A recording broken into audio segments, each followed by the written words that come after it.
Without knowing what to do while we were inside, I was surprised when she asked us to go naked, and then she said she'll take pictures of us together. I was so scared, so nervous, and so confused. I didn't know what to do. But since we were already inside her house, we were left with no choice but to follow her instruction.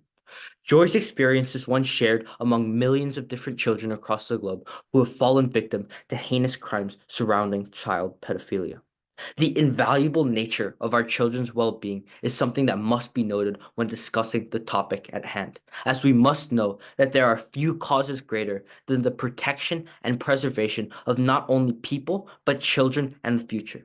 The heartbreaking story shared by Joy underscores the harsh reality that an estimated 20% of children have fallen victim to the disgusting world of online pedophilia. For too long have we stood idly by as our children and future is traumatized and left in a pit of ever depression, especially in these forever changing times when it becomes harder and harder to regulate inappropriate content surrounding children online. We must stand up and look for different solutions to solve these modern problems. So without further ado, I will begin to introduce the solutions in today's speech.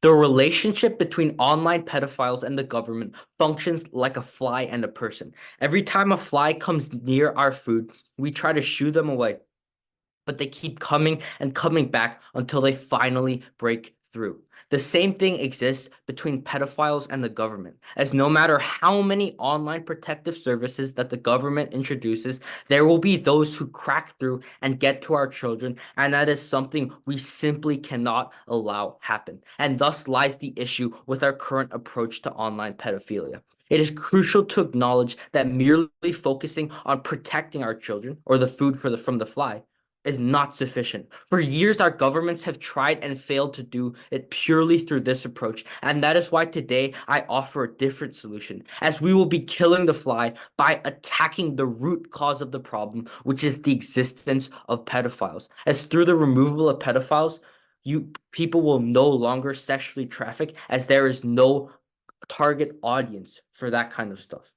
Before I continue, I would like to submit one thing, and that is that pedophilic thoughts and pedophiles in general can be treated through various means. This may include the lowering of testosterone levels or engaging in frequent therapy sessions. Along with this, there exists an idea that pedophiles want to change, as that has been reported numerous times in numerous studies, as pedophiles have reported that if they were given the opportunity to change, then they would have, but they simply lack the resources to do so. This is two very important characterizations when I come to my proposals for the solutions. Now that this has been established, this idea allows us to do something known as early intervention. What this means is we can spot potential pedophiles and allow them to treat themselves before they do anything heinous, preventing potential harm down the line. Now, how are we going to do this?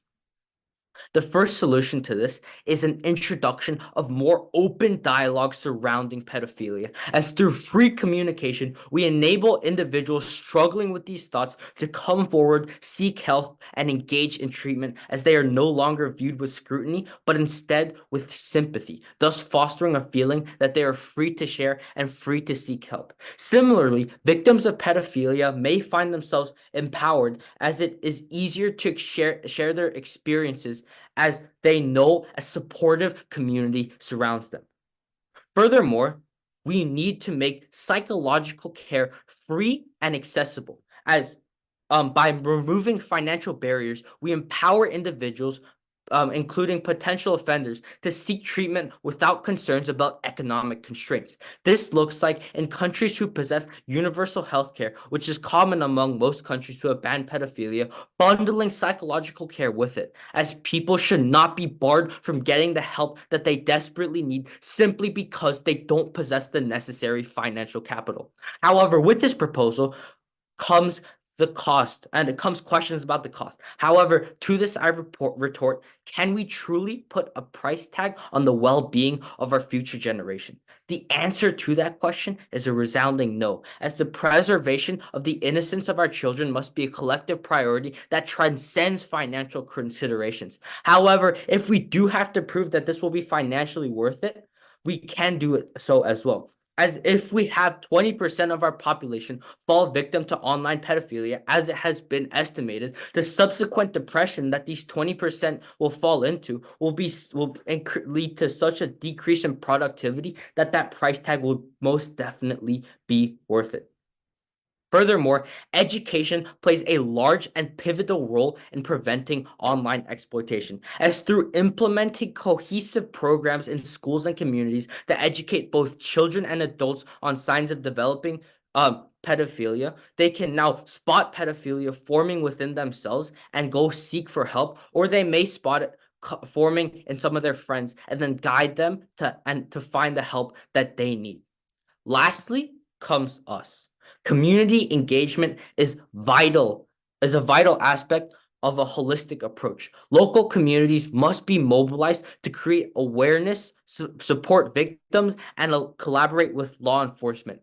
Encouraging community members to report suspicious activity and fostering an environment that rejects online exploitation can significantly contribute to the reduction of the prevalence of this heinous crime, as the greatest power comes from us working as a collective. In conclusion, the time for action is now. We must not teeter. We must not hesitate, especially in times like these, where delaying potential solutions is equivalent to denying protection to our children. As a collective, we must educate the public, provide treatment options, engage communities, fight for the government to introduce more helpful policies, and help forge a better future for us all. Let us not merely address the systems, but eradicate the root causes. For in doing so, we fortify the very foundations upon which the innocence and well-being of our children rest. Let us all stand united against this grave threat, championing the cause of our children and safeguarding their future. Let us not stand idly by as our children are stolen by this impending threat. Let us all unite and fight. Thank you very much.